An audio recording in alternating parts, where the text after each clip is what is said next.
da história de Adriane Galisteu começa na Lapa, bairro da Zona Oeste de São Paulo, onde ela nasceu e foi criada. Adriane preferiu que ninguém de sua família aparecesse em nossa reportagem. Mas na vizinhança da casa onde ela morou com a mãe até se mudar de Malicuia para o apartamento de Sena, é fácil encontrar alguém que se lembre daquela menina bonitinha que logo começou a fazer umas fotos de publicidade, foi dublê de cantora mirim do conjunto Meia Soquete e evoluiu na carreira de modelo até virar a preferida de Ayrton Senna. Eu lembro dela sempre como uma pessoa assim que sempre teve a chance, teve muitas oportunidades e nunca uma pessoa assim, como que eu posso te dizer, nunca uma pessoa assim fresca, nunca uma pessoa orgulhosa, sempre uma pessoa que sempre conviveu com os amigos, seja rico, seja pobre, sempre foi igual para todo mundo. Para ela sempre foi, todos foram iguais. A Adriana sempre foi uma pessoa delicada, o que ela é, o que ela sempre foi, continua sendo, uma menina alegre. Quando encontra a gente, ela abraça, ela conversa, natural, não há estrelismo, continua a mesma Adriana de sempre. A carreira de modelo de Adriane começou aos 9 anos de idade. Aos 12, ela já posava de calcinha e sutiã, o que viria a ser sua especialidade, até que o namorado ciumento interferiu e disse: ou sua carreira ou eu. Ela escolheu o namoro.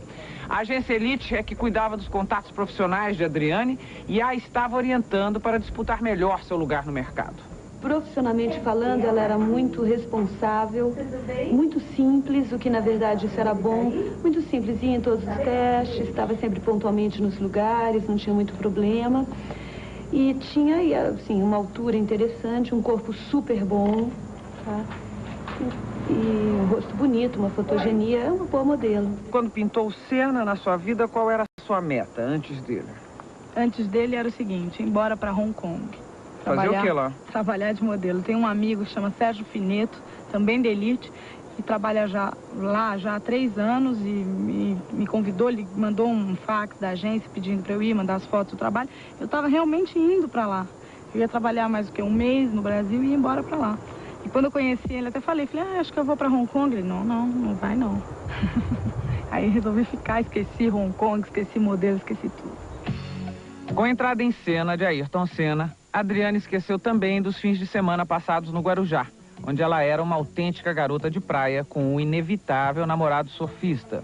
Amiga de Adriane há 6 anos, a engenheira Kátia Basile conta o que se lembra do começo da relação com Senna, que resultou no sumiço de Adriane das areias da praia de São Pedro. Do que é que você se lembra da Adriane antes de Senna e depois de Senna? Antes de Senna, logo assim, alguns meses ou algumas semanas antes do Senna, ela estava muito carente, muito tristinha, e ela falava assim: eu preciso de um namorado. Ela pedia para os anjos dela um namorado.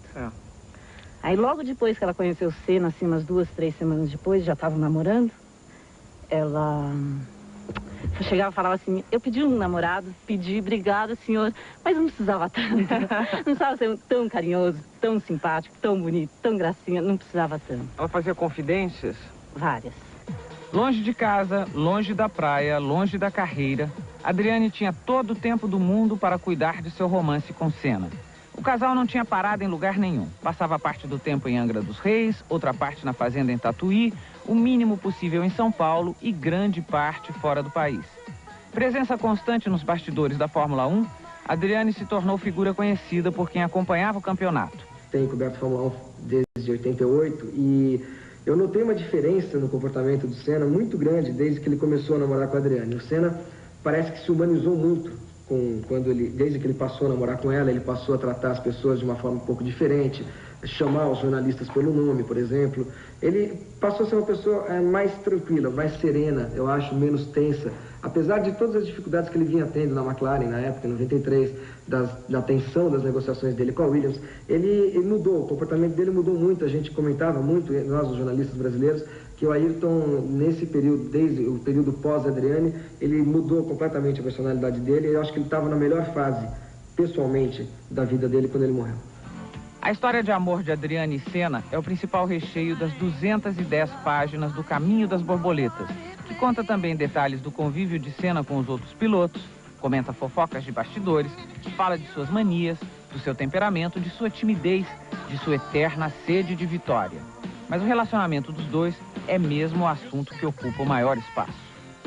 O Ayrton era a pessoa, um dos atletas mais bem preparados fisicamente do mundo, todo mundo sabia disso. Isso dava a ele uma performance melhor, sexualmente falando?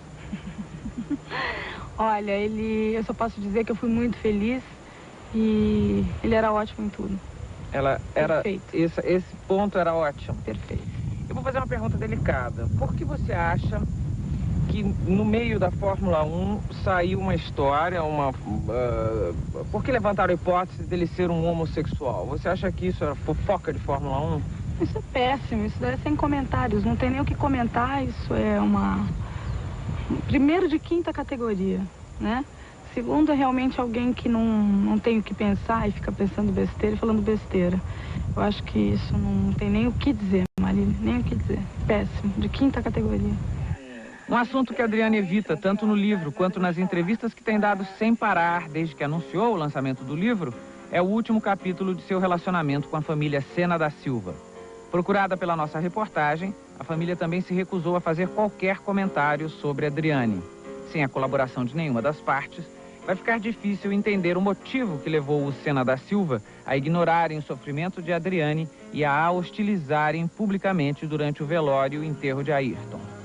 É evidente que a família não gostava dela. Ela era uma pessoa muito diferente da família do Ayrton. Eu acho que esse é o grande ponto. Existem outras histórias, existe uma porção de boatos, uma série de especulações, e que ela mesma não gosta de falar.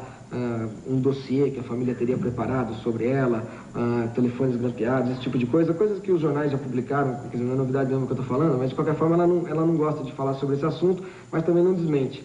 Então, o que é claro é que a família não gostava dela. E é claro também que o Ayrton, nos últimos meses do relacionamento deles, estava um pouco preocupado e um pouco chateado com esse tipo de coisa que estava acontecendo entre a família dele, que eram as pessoas que ele sempre prezou muito, ele sempre deu muito valor, muita importância à família dele, e a mulher que ele escolheu para ser a companheira da vida dele. A Adriana ainda está abalada, mas tem certeza de que o pior já passou. Hoje, seu tempo está todo tomado pelo lançamento do livro, que ela inclusive vai acompanhar em todos os países que o estão editando. Para o futuro, ela analisa várias propostas profissionais, que vão desde retomar a carreira de modelo e se tornar atriz global, até trabalhar com marketing, área na qual ela nunca atuou. E já cogita da possibilidade de se apaixonar novamente, apesar de saber que encontrar um homem para substituir Ayrton Senna não será a tarefa das mais fáceis. Daqui a pouco, quem sabe, eu vou conhecer alguém. Quem sabe, eu vou voltar a ser feliz. Eu estou muito distante do que eu era na realidade. Hoje eu não me conheço, mas eu sei que aquele senso de humor, aquela vontade de viver, aquela felicidade está em mim, eu só não encontrei, mas ela está em mim, eu sempre fui assim, até acho que foi isso que me fez namorar o Ayrton e ficar com ele, porque eu sou uma pessoa muito simples e muito alegre, eu procuro deixar os problemas para depois, ou então deixar para mim mesma, né? E eu não quero esquecer de nada, eu só quero esquecer as coisas ruins que aconteceram, as pessoas que não me deram valor. São muitas? Algumas, infelizmente. E eu sei que eu tenho muito valor e essa história, quer queira, quer não, ninguém pode me tirar. Adriane é jovem e capaz. Saberá tirar partido de sua história de vida, do fato de ter vivido tão menina essa viuvez informal. E nós desejamos a ela boa sorte.